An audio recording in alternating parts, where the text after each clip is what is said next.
तो भाई और बहनों एमसीक्यूज हम करेंगे किससे? लॉज ऑफ मोशन हमने पढ़ा, फ्रिक्शन हमने पढ़ा, इनर्शिया पढ़ा, और उसके एप्लीकेशंस के बारे में।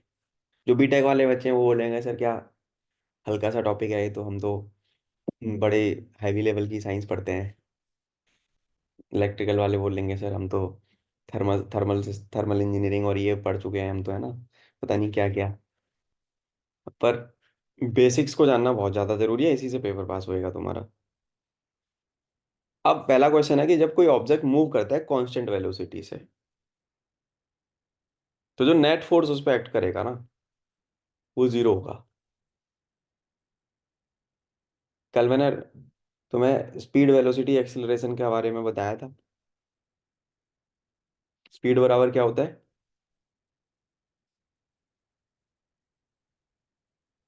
Ravikant? The distance upon time. Velocity rate of change of speed, rate of change of velocity is acceleration. पर नेट फोर्स के बारे में अगर मैं बात करूं, जब कोई बॉडी ऑब्जेक्ट कांस्टेंट वेलोसिटी से मूव करता है तो उस पर हमेशा नेट फोर्स जीरो रहता है।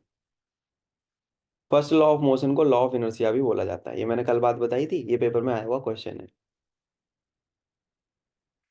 ये सब यूपीएससी के एग्जाम में पूछे गए सवाल है। Which are the following best describes inertia? The tendency of an object to resist changes in the motion. क्या है लॉ ऑफ, यानी कि इस इनर्शिया, यानी इनर्शिया क्या है? लॉ, फर्स्ट लॉ के बारे में ही तो है inertia. What is inertia? First law. अब ये फर्स्ट लॉ के बारे में पूछ रहा है पर थोड़ा सा तरीका घुमा दिया। समझ रहे हो तरीका क्या है? थोड़ा सा कॉम्प्लिकेट करने की कोशिश कर रहा है भाई, पर कर तो नहीं पाएगा। समझ रहे हो? कॉम्प्लिकेट करने की कोशिश कर रहा है पर कर तो नहीं पाएगा ना। तो tendency tendency of an object to resist changes in motion, अगर कोई आदमी कोई चीज रेस्ट में है तो रेस्ट में रहेगी, मोशन में है तो मोशन में रहेगी। ठीक है, तो जो नेट फोर्स होगा बच्चों उस पे, द नेट फोर्स जो होगा acting on the object due to gravity. दूसरा, acceleration of object when the force is applied, friction between the two surface, ये फ्रिक्शन का कोई लेना देना है नहीं। इनर्शिया होता है चेंज चेंज ऑफ स्टेट से रिलेटेड। ठीक है ना, either it is in state of rest और of uniform motion. A is the answer. Second law क्या होता है? Force F equal to M A. Second law of motion is defined as mass times velocity, mass divided by acceleration, mass times acceleration. पता है ना हमको? F equal to M A, mass times acceleration. F equal to M A के बारे में बात कर रहा है सेकंड लॉ ऑफ मोशन।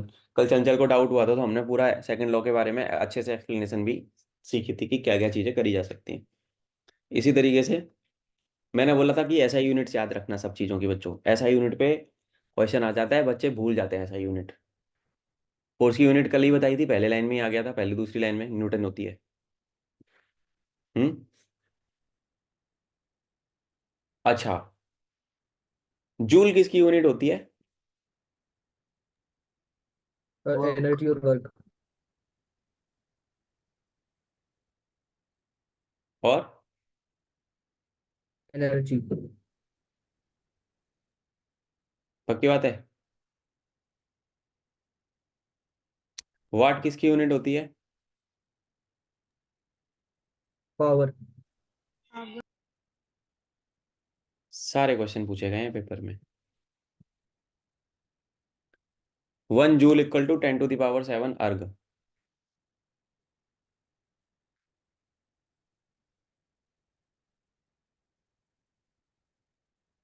याद रखना, ठीक है। Question number 6, if an object experiences no not force, जब किसी ऑब्जेक्ट के अंदर यानी उस भाई पे कोई नेट फोर्स लग ही नहीं रहा, इट विल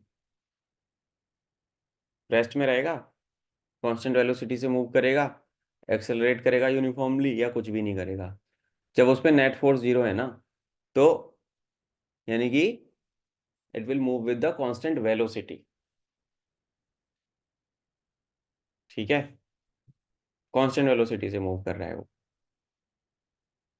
अगला क्वेश्चन पूछ रहा है कि फ्रिक्शन क्या है? फ्रिक्शन की direction, friction is a force that acts, friction opposite to the direction of motion लगता है हमेशा। हम जानते हैं बचपन से ये वाली बात। It always act opposite to the direction. Which of the following factor among the magnitude of the frictional force between two surfaces? Which of sir the sixth वाला दोबारा बताना मुझे। कौन सा सिक्स्थ वाला? सिक्स्थ वाला, हाँ। क्या हुआ बता, क्या समझ में नहीं आया इसमें? अगर कोई ऑब्जेक्ट है उस पर कोई नेट फोर्स नहीं लग रहा तो वो कांस्टेंट वेलोसिटी से मूव करेगा क्या? इसमें क्या डाउट हुआ बताओ? नहीं नहीं, अगर रेस्ट पे है वो तो रेस्ट पे ही रहेगा, कोई फोर्स नहीं लग रही तो। और सी में एसेलरेट यूनिफॉर्मली, नहीं ये सी तो नहीं होगा। ए में, ए क्यों नहीं होगा, मतलब ए में डाउट हो पहला लॉ याद है? रहा है।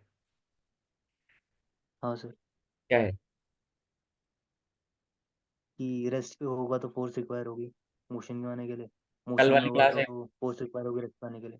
हाँ, कल वाली क्लास एक बार रिवाइज कर, तुझे समझ में आ जाएगा क्या है लॉजिक। रिवाइज नहीं करी ना क्लास? नहीं देख ली सर। चलो इसको वापस से करते हैं एक बार। Rate of change of speed क्या होती है? वेलोसिटी क्या है? अच्छा, वेलोसिटी का डेफिनेशन क्या होता है? वेलोसिटी क्या है? Velocity is what? बता, तू बता निधि, वेलोसिटी क्या है? Rate of change of displacement with respect to time taken. Velocity या speed? Velocity, rate, shortest path covered by a velocity is rate of change of speed. मतलब displacement upon time आएगा था वैसे तो। हम्म। वो स्पीड में रहेगा डिस्टेंस का तो। कांस्टेंट वेलोसिटी से मूव कर रहा है अगर उस पर नेट फोर्स नहीं है संदीप, ये this is the clear cut thing. जब नो नेट फोर्स यानी उस पर कोई नेट फोर्स नहीं लग रही ना कोई चीज पे, तो वो कॉन्स्टेंटली कांस्टेंट वेलोसिटी से मूव कर रही है। फोर्स लगेगा तो यार वेलोसिटी बढ़ जाएगी, वेलोसिटी बढ़ेगी तो ऑब्वियसली एक्सीलरेशन तो बढ़ेगा ही बढ़ेगा। समझा? सर फोर्स तो लगेगा ही ना, फ्रिक्शनल फोर्स लगेगा अगर हम्म। कोई मूव कर रही है। हम्म। तो फ्रिक्शनल तो उल्टा रोकता है ना, तो फ्रिक्शनल फोर्स लगेगा, कोई फोर्स तो लग ही रहा है, मतलब सारे फोर्स जीरो हैं।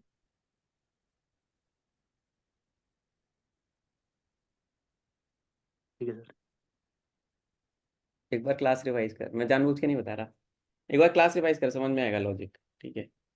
Okay sir. Which are the following factor, अच्छा फ्रिक्शन वाला बता दिया, opposite to the direction of motion है, बेसिक सा क्वेश्चन है। अब इसमें एक दो क्वेश्चन ऐसे हैं जो कि दिमाग घुमाएंगे, देखना। Which are the following factor affect the magnitude of frictional force between the two surfaces? क्या है क्वेश्चन, थोड़ा सा ट्रिकी हो गई चीजें। Which are the following factors affect the magnitude of frictional force between the two surfaces? Surface area, roughness of the surface, normal surface, या all of the above? Magnitude basically surface area पे तो depend करेगा ही करेगा, है ना? Surface area पे तो obviously depend करेगा, रफनेस पे भी डिपेंड करेगा। अगर कोई सरफेस चिकनी है यानी कि स्लिपरी है एकदम, तो उस पे कैसा लगेगा फ्रिक्शनल फोर्स, ज्यादा लगेगा कम लगेगा रविकांत? कम लगेगा सर फोर्स। रफ पे? नहीं सर, रफ पे ज्यादा लगेगा, स्मूथ पे कम लगेगा। निधि तू बता। निधि बैठी एकदम, मेरी बारी ना आ जाए। अनम्यूट करके यस बोल। सर। क्या है क्वेश्चन आठवां, कि किस चीज पे डिपेंड करेगा जो फ्रिक्शनल फोर्स का मैग्नीट्यूड है दो सरफेसेस के बीच में? सरफेस एरिया पे, रफनेस ऑफ द सरफेस पे, नॉर्मल फोर्स, ये तीनों पे ही डिपेंड करेगा वैसे तो। पर ये मैं ये पूछना चाह रहा हूँ कि अगर कोई सरफेस स्मूथ है और एक सरफेस रफ है, तो फ्रिक्शन फोर्स किस पे ज्यादा लगेगा, स्मूथ पे लगेगा या रफ पे ज्यादा लगेगा? रफ पे। सुबोध, तू बता। सर वो तो पहले तो वेट से डिफाइन करेंगे ना, क्योंकि वेट क्या है ऑब्जेक्ट का। और जनरलाइज उसके बता। बाद फिर नहीं, जनरलाइज, जनरलाइज तो फिर किस पे ज्यादा लगेगा? सरफेस ऑफ एरिया पे कम लगेगा सर, और रफ पे ज्यादा लगेगा। हम्म। वन लाइनर अगर मेरे को आंसर पूछना है तो स्मूथ पे ज्यादा या रफ पे ज्यादा? बताओ। रफ पे ज्यादा यस। लगेगा भैया। रफ पे ज्यादा फ्रिक्शन फोर्स लगेगा यार।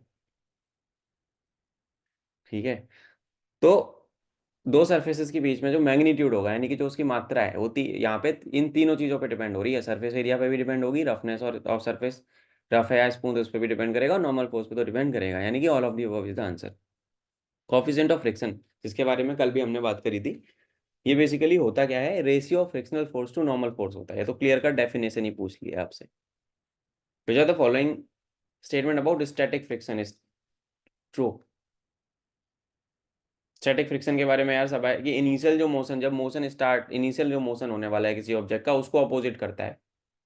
Initial motion of an object को अपोज करता है स्टैटिक फ्रिक्शन। थर्ड लॉ क्या है, a reaction in the opposite direction.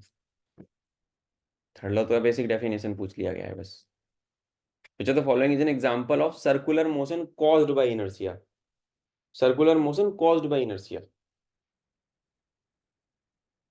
Car turning over around a corner, गाड़ी ऐसे कोने में मुड़ गई। बॉल नीचे आ रही है हिल से। सैटेलाइट अर्थ के ऑर्बिट में मूव कर रहा है। और पेंडुलम स्विंगिंग। पेंडुलम वाला तो एग्जांपल वैसे भी नहीं है, गलत है। ठीक है, circular motion caused by the inertia. Sandeep गाड़ी चलाता है ना तू?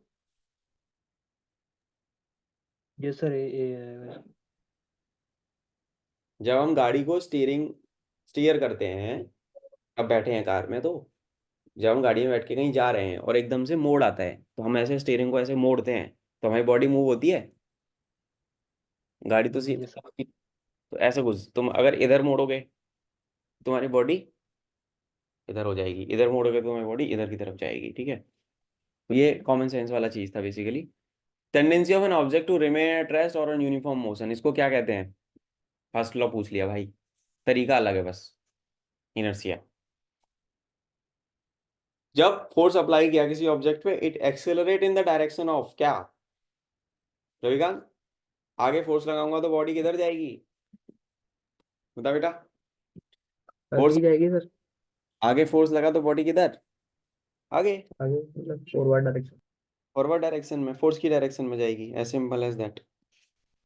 जो the following is an example of inertial in everyday life. Inertia जीवन में, डेली जीवन में कहाँ लग रहा है? Pushing a stalled car to start it, slipping on a wet floor, book sliding off a table, sky diver falling from an airplane. Slipping on wet floor नहीं, book sliding of the table नहीं, sky diver falling from ए नहीं। किसी stalled car को धक्का देना क्या है? Inertia, यानी आप स्टेट ऑफ रेस्ट से मूविंग स्टेट में लाने की कोशिश कर रहे हो उसको। Law of conservation of momentum, कल मैंने law of conservation of momentum बताया था आपको, डेफिनेशन ही पूछ ली गई है। किसी भी सिस्टम का जो टोटल मोमेंटम होता है वो कांस्टेंट रहता है, अगर उस पर कोई फोर्स ही ना लगे तो। पहला वाला ही आंसर है इसका। Which of the following best describe Newton का third law of motion. Question number 17 का आंसर बताओ, तुम लोग मुझे बताओ। Sir A. Option A. Option ए।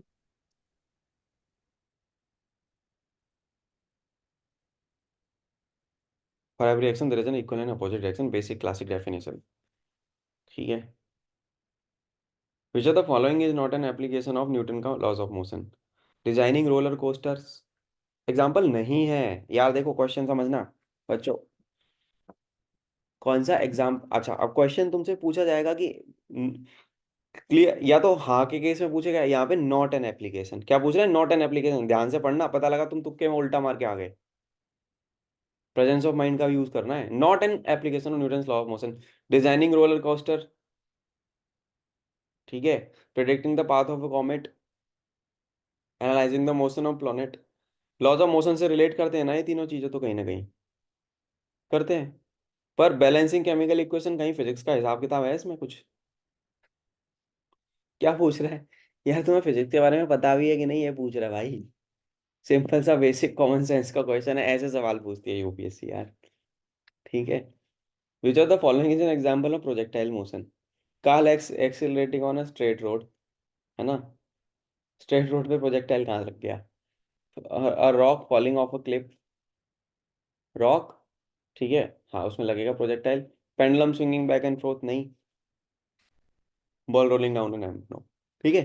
तो ये जो है ना प्रोजेक्टाइल मोशन का एग्जांपल होता है, rock falling off a Cliff. Fix the force. Sir yes. Sir projectile motion क्या होता है? कौन बताएगा प्रोजेक्टाइल मोशन की डेफिनेशन यहाँ पे? बताओ, रविकांत। मैं एक्यूरेट तो नहीं बता पाऊंगा सर। बता, कोशिश कर। सर जब अपन किसी चीज को मतलब हॉरिजॉन्टली मतलब अपवर्ड फेंकते हैं तो सर एक कर्व बनाता है, वो पैराबोलिक कर्व बनाता है वर्टिकली। यस, तूने पत्थर फेंका ऐसे, एक हाइट तक जाता है फिर वो नीचे गिरता है, ये होता है प्रोजेक्टाइल मोशन, समझ गई? Okay sir. हम ऐसे कंकड़ नहीं फेंकते कभी कभी, ऐसे उठा के मार दिया पानी में फट से, तो वो कैसे जाता है, एक ऊपर ऊपर जाता है वो, सीधे ऐसे जाता है ना, प्रोजेक्टाइल फॉलो करता है वो होता है प्रोजेक्टाइल मोशन। समझ गई? क्लियर है चंचल? तो यस रवि, सर। और सर एक ये और बॉल रोलिंग डाउन अ रैम्प, ये किसका एग्जांपल होगा सर? क्या? बॉल? बॉल रोलिंग डाउन अ रैम्प। सोचो सोचो, आंसर तुम्हें खुद पता है अभी, you know the answer at this very moment. कोई बच्चा बताना चाहेगा? बॉल? तो न्यूटन के लॉ लग रहे हैं इसमें। कौन सा? इसमें लग रहा है हम्म। सेकंड लीनियर वाला। मोमेंटम। अच्छा, किसका एग्जाम्पल है? नीचे क्यों जा रही है यार? रैम से बॉल नीचे जा रही है किस वजह से? ग्रेविटी की वजह से जा रही है, क्योंकि ग्रेविटी लग रही है, तभी तो नीचे जाएगी। और बताओ, और क्या लॉजिक लगाओगे? सर ये रोलिंग मोशन के अंदर नहीं आएगा? रोलिंग मोशन के नहीं है। अरे मोशन, जी की वैल्यू तो लगाएगी ना, अगर वो नीचे भी जा रही है तो जा तो नीचे ही रही है, पर बिना जी के तो नहीं जा पाएगा ना। मोशन इज ऑटोमेटिकली, जहाँ मोशन है वहाँ जी की वैल्यू तो लगेगी लगेगी ना, सिंपल सी बात है। रोलिंग अगर कोई हिल, अब यहाँ पे तुम एनर्जी, अच्छा जब एनर्जी वाले चैप्टर पे आओगे तो इसमें एक्चुअली में काइनेटिक एनर्जी लग रही है, अगर मैं सिंपली सिंपली मैं तुम्हें बात करूँ तो काइनेटिक एनर्जी की वजह से। काइनेटिक एनर्जी क्या होती है? काइनेटिक एनर्जी, वैसे तो अभी एनर्जी पे हम आए नहीं है, काइनेटिक एनर्जी क्या होती है बताओ?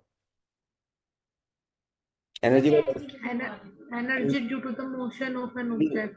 हाँ energy by virtue of the motion, तो काइनेटिक एनर्जी की वजह से जा रही है। समझे बात को?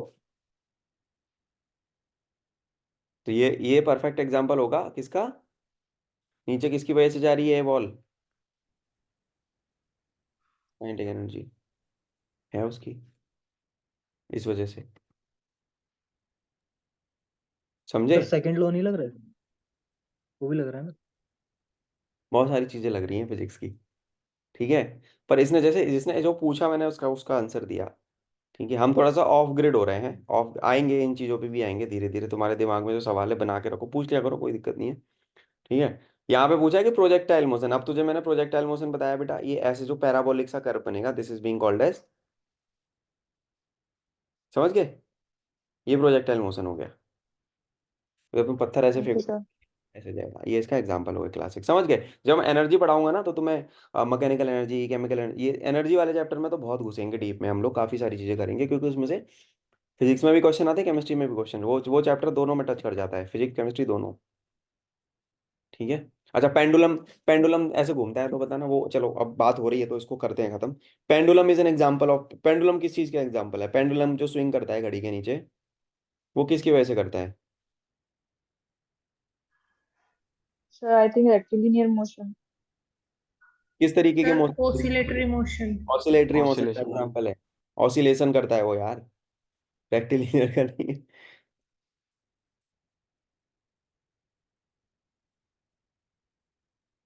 ऑसिलेशन का एग्जांपल है, या फिर ऑसिलेटरी मोशन इसको बोलेंगे। समझ गई? क्लियर हुआ?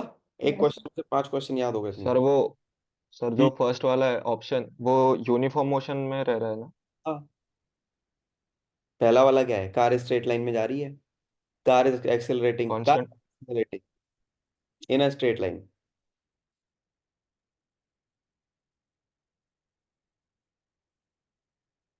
किस चीज का एग्जाम्पल है, बताओ। Uniform motion. यस, एक कभी सेकंड। कभी वो फिर ग्राफिकल ग्राफिकल रिप्रेजेंटेशन से के एग्जांपल देता है ना सर यूपीएससी। अब तुम काइनेमेटिक्स में घुसोगे, फिर डीप घुसोगे तो ग्राफिकल रिप्रेजेंटेशन में कराऊंगा, वो थोड़े से ना मिसलिनियस टाइप ऑफ क्वेश्चन हो गए। इतना नहीं आता यार, इतना डीप में कभी कभी आता है, बट बेसिक कॉन्सेप्ट्स अगर क्लियर है तो तुम्हें वो क्लिक कर जाएगी चीज वहाँ पे। ठीक है सर। क्वेश्चन देखो सारे दिख करवा दूंगा मैं, ठीक है। अभी यहाँ से तुम्हें 4-5 क्वेश्चन समझ में आ गए होंगे, this class is also getting recorded, तो देख लेना एक बार, तुम्हें समझ आ जाएंगी वापस चीजें, ठीक है बच्चों। अगला क्वेश्चन है हमारा, क्वेश्चन नंबर 20 क्या कह रहा है, force required to maintain an object in uniform circular motion, centripetal force बोलते हैं उसको। क्या बोलते हैं बेटा, किसी भी ऑब्जेक्ट पे जो फोर्स लग रहा है सर्कुलर मोशन में। कार्तिक मैं क्लास में हूँ, करता हूँ तेरे से बात, है ना। ओके, तो वो क्या है, force required to maintain an object in uniform circular motion, centripetal force. Example देना चाहेगा कोई बच्चा सेंट्रीपिटल फोर्स का। सेंट्रीपिटल फोर्स का डायग्राम कैसे होता है भाई और बहनों, बताओ। सेंट्रीपिटल फोर्स का अगर आपको सर डायग्राम ड्रॉ करना है, मुझे कोई क्लासिक एग्जांपल बता दो, मैं तुम ही लोगों से पूछ रहा हूँ। सर पत्थर में रस्सी बांध के घुमाना। अच्छा बेटे, और यस, और बता। सर मेरे मेरे को राउंड। झूला, और ये वैष्णव बोला ना बीच में, अब मेरे लड़कों का दिमाग एक्टिवेट हो गया। ऐसे मान लो, ये अर्थ है और सन, अर्थ रिवॉल्व करता है सन के अराउंड, सेंट्रीपिटल फोर्स लगता ये क्या है, ध्यान देना थोड़ा, ये क्या है बच्चों।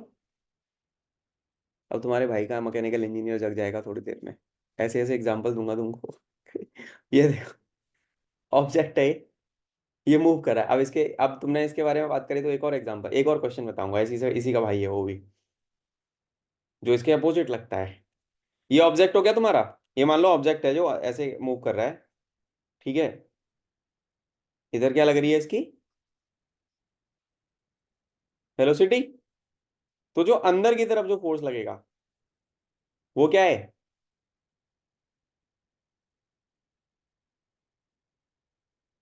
क्या है बच्चों वो, centripetal force. Centripetal force.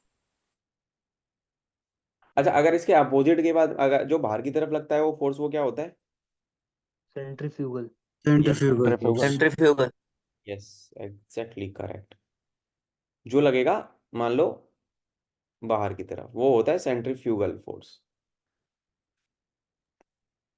Pump होती है ना, पंप, पर दोनों इक्वल रहेगा क्या, सेंट्रीपिटल और फ्यूगल? पानी फेंकने वाली पंप जो होती है वो क्या फोर्स करती, क्या फोर्स लगाती है, पानी जो फेंकती है पंप, प्रोपेलर ब्लेड्स जो होते हैं उसके अंदर। सेंट्रीफ्यूगल। यस, घर में मोटर देखी है पानी की, जो जो यस। पानी चूसती है और ऊपर फेंकती है, क्या लगाती है वो। हाँ, वो सेंट्रीफ्यूगल फोर्स लगाती है, नीचे से ऊपर जाती है। यस यस यस यस, समझ गए, क्लासिक एग्जांपल दिया है मैंने तुमको एक।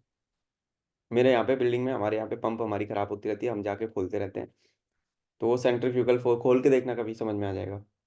कोई बच्चा किस बीच में बोल रहा था, यस, बता बेटा। सर जो वो झूले का एग्जांपल ले रहे थे जो पार्क में गोल वाला होता है, हम्म तो उसके अंदर सेंट्रीपिटल भी लग रहा है और सेंट्रीफ्यूगल भी लग रहा है बाहरी साइड भी, तो अमाउंट इक्वल रहेगा या फिर अलग अलग रहेगा दोनों फोर्स का? झूले का एग्जांपल किसने दिया था वही बताएगा, मैं फिर बताऊंगा आंसर।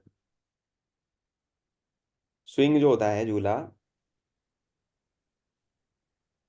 बताओ। सर वो सेंट्रीपिटल फोर्स में it is seen by the observer ना, हम्म और सेंट्रीफ्यूगल में वो एक्ट होती है, मतलब ऑब्जर्वर से व्यू नहीं करता। सर्कुलर, अब तू कौन से वाले स्विंग की बात कर रहा है, सर्कुलर स्विंग की बात कर रहा है, किस किस वाले स्विंग की बात कर सर्कुलर सर्कुलर मेरे को राउंड सर्कुलर। रहा है, गोले वाला जो बड़े मेले में जो बड़ा वाला लगता है, हाँ हाँ, वो जायंट व्हील वाला। जाइंट वाला, समझा संदीप। नहीं सर। नहीं समझा, समझा इसको दोबारा समझा। जो सेंट्रिपिटल फोर्स होता है ये it is seen by the observer and centrifugal force is not seen by the observer. It मतलब अगर किसी चीज को देख के बहुत एग्जांपल मतलब स्विंग रहता है और जो भी मतलब एक सर्कुलर मोशन में होता है सेंट्रिपिटल फोर्स के तुम अंडर लोगों आता ने वैसा वाला झूला देखा जिसपे बैठ के तुम आगे पीछे जाते हो, वो किसका एग्जाम्पल है? वो तो पेंडुलम वाला सर। चल बे, है। वो ऑसिलेटरी वाला है। ऑसिलेटरी का है वो, ठीक है, और पीरियोडिक नहीं हो रहा उसमें, पीरियोडिक ऑसिलेटर दोनों मोशन है उसमें, ठीक है।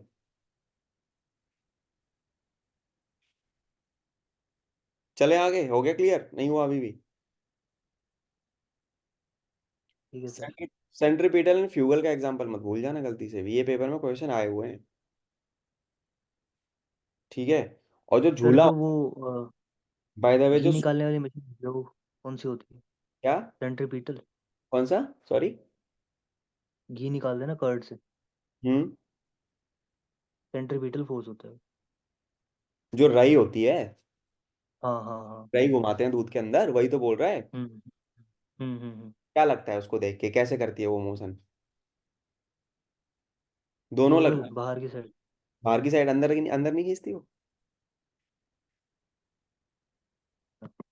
गांव में ऐसे रही जो घुमाते हैं हाथ से, उसी के बारे में तो बात कर रहा है। हाँ वही पूछा सर। ऐसे करेंगे तो अंदर भी खींचती है, और ऐसे करेगा तो बाहर फेंकती है, तभी तो दूध में से मक्खन निकलता है। दोनों हो रहा है उसके अंदर कार्यक्रम, समझा? Okay sir. सेंट्रीपिटल यानी कि अंदर की तरफ जो फोर्स लग रहा है, सेंट्रीफ्यूगल यानी कि बाहर की तरफ क्या हो रहा है, जो लग रहा है। समझ में आई बात? यस। अच्छा, अब ये पूछ रहा है क्वेश्चन नंबर 21 में, फटाफट से करते हैं कवर अब बाकी की चीज़ों को, कि यार इनर्शिया के बारे में कौन सी बात सही है? Inertia depend upon the mass of the object, बात तो सही है। Inertia depend upon the speed of the object, inertia depend on direction, mass पे ही डिपेंड करता है मेनली। अगला क्वेश्चन आता है कि tendency of a moving object to continue और moving in a straight line at a constant speed, ये क्लासिक एग्जांपल होता है फर्स्ट लॉ ऑफ मोशन का। Which of the following is not a type of friction? Type of friction नहीं है, static, kinetic, rolling, gravitational, gravitational friction कुछ होता ही नहीं है, ठीक है। Which of the following factor affect the coefficient of friction, F के, between the two surfaces? Temperature, ठीक है, speed of the motion, nature of the surface. Nature of the surface भी करता है, स्पीड ऑफ मोशन भी करता है, और टेम्परेचर भी करता है। तो तीनों ही चीजें हैं जो कोएफिशिएंट ऑफ फ्रिक्शन को अफेक्ट कर जाती हैं। रोलिंग फ्रिक्शन का एग्जांपल बताओ। रोलिंग यानी रोल कर रहा है, sliding a heavy box across the floor, car moving on a road, classic sir example. Temperature का एग्जाम्पल बताना, एग्जाम्पल टेम्परेचर कैसे अफेक्ट करेगा? टेम्परेचर ज्यादा होगा तो वो ऑब्जेक्ट के साथ क्या हो सकता है? अगर किसी चीज का टेम्परेचर ज्यादा होगा तो बताओ बच्चों, अगर किसी चीज का टेम्परेचर हो गया, ज्यादा हो गया, तो वो कैसे अफेक्ट करेगा कोफिशिएंट ऑफ फ्रिक्शन को, बताओ। हम्म, सर स्पार्क होगा उसमें। स्पार्क होगा, और सर इसका बेस्ट एग्जांपल है ट्रेन के जो व्हील्स में सैंड यूज करते हैं फ्रिक्शन कम करने के लिए। होने के लिए, यस, कम करने के लिए। मेटल पिघल जाता है फ्रिक्शन की वजह से, होता है फ्रिक्शन जब होता है ना। अगर मैं तुझे मैकेनिकली बताऊं तो इसमें से दो क्वेश्चन और निकलेगा कि जो लुब्रिकेंट मशीन मशीन जहाँ पे भी मूविंग पार्ट नहीं होते, मूविंग पार्ट, यस। इंजन गाड़ी चलाता है ना तू, यस। जो इंजन ऑयल डालते हैं या ब्रेक ऑयल जो डालते हैं ना भाई, जो ब्रेक फ्लूइड और ये सब होता है, एक तरीके से वो कूल करने का भी काम करता है। क्योंकि जब जहाँ पे भी रबिंग पार्ट है ना, कभी ब्रेक की डिस्क टच करी है? तो गाड़ी चला के लाया यस। भाई, ब्रेक की डिस्क टच करना, मजा आ जाएगा। मेरी उंगली जली हुई है ये वाली, क्योंकि मैंने अपनी गाड़ी 125 किलोमीटर चला दी थी और सर पैर वो से। मनाली में धुआं निकलने लग जाता है हाँ, गाड़ी से। वही है, वही कहानी है, समझा? मैंने अपनी गाड़ी अभी अभी बहुत मोटा खर्चा हो गया मेरा, गाड़ी चला दी है ना 250 किलोमीटर लगभग, स्क्रीचिंग साउंड आ रही थी, मेरे पास कोई ऑप्शन नहीं था, रात का टाइम मुझे चलानी थी, मैंने कहा आप घर पहुंचा दो बस कैसे भी करके। वो पूरी डिस्क खत्म हो गई उसकी, अभी कल ही डलवाई है मैंने नई डिस्क। तो वो कह रहा कि भैया अगर तुम 50-60 किलोमीटर और जा रहे होते तो पता लगता तुम निपट गए, तुमसे ब्रेक नहीं लग पाती। मैंने कहा यार शुभ शुभ बोला करो कम से कम। तो ये सब जो है ना, टेम्परेचर हाई हो जाता है बहुत ज़्यादा, तो टेम्परेचर फ्रिक्शन जहाँ पे होगा वहाँ टेम्परेचर ऑटोमेटिकली बढ़ेगा यार। ठीक है, force of friction always act, यार बेसिक चीज है, opposite to the direction of motion. Which are the following statement about friction is true? Friction always slows down motion. Friction, okay, friction depend on the surface area of the object in content. Yes, surface area पे depend करता है। यहाँ पे most relevant answer देना तुम, ठीक है ना, सारी पॉइंटर को पढ़ना फिर मोस्ट रिलीवेंट आंसर देना है ऐसे क्वेश्चन में। Which of the following is an example of inertia? Person slipping on a banana peel, केले के छिलके पे आपका पैर पड़ता है, केले के छिलके पे पैर रख के बहुत सारे बच्चे गिरे भी होंगे। Tennis ball rolling off a table, a coin falling into a slot, a car continue to move forward after the engine is turn off. Law of inertia क्या कहता है? क्या कहता है संदीप? लॉ ऑफ इनर्शिया, कोई और बच्चा बताओ। कुलदीप, लॉ ऑफ इनर्शिया बेटा क्या unless है? कि वो अपना, unless and until any external force is applied, the yes, body doesn't. भाई साहब वो जिस स्थिति में है वो उसी स्थिति में रहेगा जब तक कि, अगर मान लो संदीप तू ब्रेक लगाता है गाड़ी में तो क्या करता है? किस चीज को कंट्रोल कर रहा है ब्रेक लगा के? मोशन को ना। स्पीड। हम्म, यस स्पीड। अगर हम ब्रेक ना लगाएं तो क्या होगा? मान ले मैंने गाड़ी चल रही है मेरी तीसरे गियर, ठीक है, और मैंने एक्सेलरेट कर दिया एकदम। हम तीसरे गियर में कितनी स्पीड तक जा सकते हैं? 20, 40, 60, 80 तक जा सकते हैं ना? 60 तक जा सकते हैं, सॉरी, 60 के बाद चौथा लगाते हैं ना।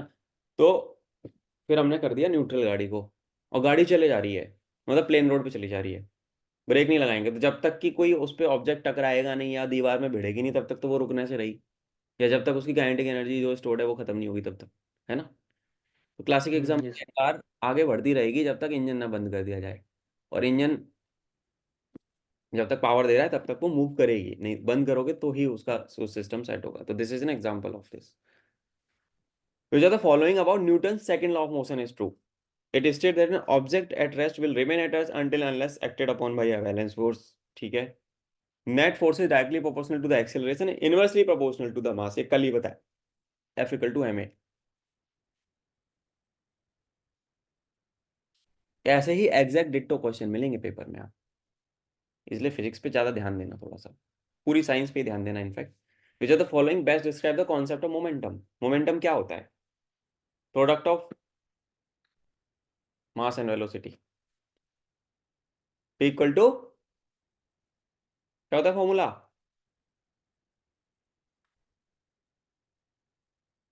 ठीक है, ये है। कुछ और क्वेश्चंस मैंने ऐड किए थे।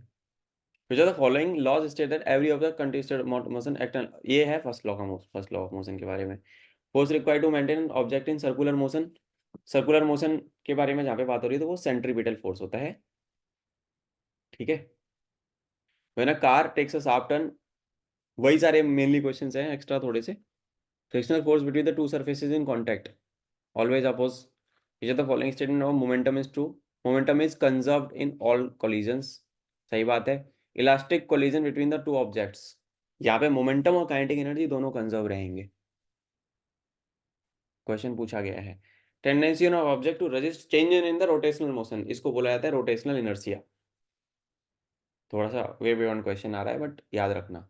Which are the following statement about static friction is true? Static friction कब लगता है?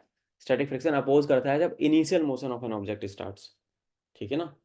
इट ऑलवेज अपोजेस क्या? Initial motion of the object. Coefficient of friction is defined as the ratio of frictional force to the normal force. Which are the following is an example of projectile motion? Projectile motion का example क्या है? अभी हम लोग बात कर रहे थे सैटेलाइट घूम रहा है, जो प्रोजेक्टाइल का एग्जांपल है, ठीक है। मतलब एग्जाम्पल्स तुम्हें बहुत सारे मिलेंगे, आपको दिमाग लगा के पता करना पड़ेगा कि हाँ दिमाग में पिक्चर ड्रॉ हो गई कि हाँ सर ने बताया था यार, क्लास में हमने किया था, ये है।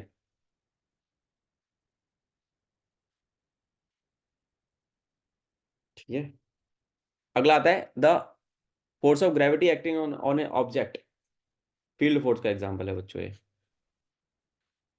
इसके अलावा कौन सा इसमें से फ्रिक्शन, फ्रिक्शन का type rolling, sliding, air friction, torsional friction नहीं है, ठीक है।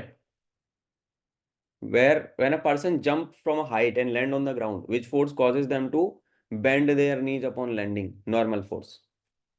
नहीं तो क्या हो जाएगा? घुटने टूट जाएंगे भाई। Which are the following an example of Newton's third law of motion? Third law, rocket accelerating in space. Okay, person pushing a heavy box, balloon inflating with air, sir cannon. Gravitational नहीं होगा इसमें क्या? 39 gravitational force क्यों भाई?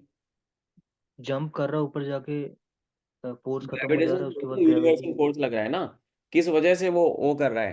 क्योंकि force लगेगा, ज्यादा impact ज्यादा पड़ेगा तो पूरी टांगे जाएंगी उसकी। Which force causes them to bend their knees? Normal force की वजह से वो मूव करते हैं, क्योंकि बहुत ज्यादा हाइट से गिर रहा है ना वो बंदा।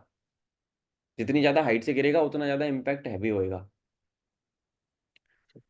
सो घुटनों को मोड़ के क्या हो जाता है, इम्पैक्ट थोड़ा सा झेलने लायक बन जाती है बॉडी, काइंड ऑफ। अच्छा, rocket accelerating in space, person pushing heavy box, cannon recoiling after a cannon ball. गोली चलने के बाद बंदूक पीछे जाती है, रिकॉइल ऑफ गन का एग्जांपल है। या फिर तोप से गोला निकला, तो तुमने देखा होगा कभी, तुम लोगों ने हॉवित्जर फायर होते, आर्टिलरी देखी फायर होते हुए, यस देखा? मजल वापस आती है पीछे, पूरी जो वो नहीं होती, जो उसकी नली होती है वो वापस आती है, तो रिकॉइल है। Which of the following statement about inertia is true? Inertia is greater for objects with larger masses.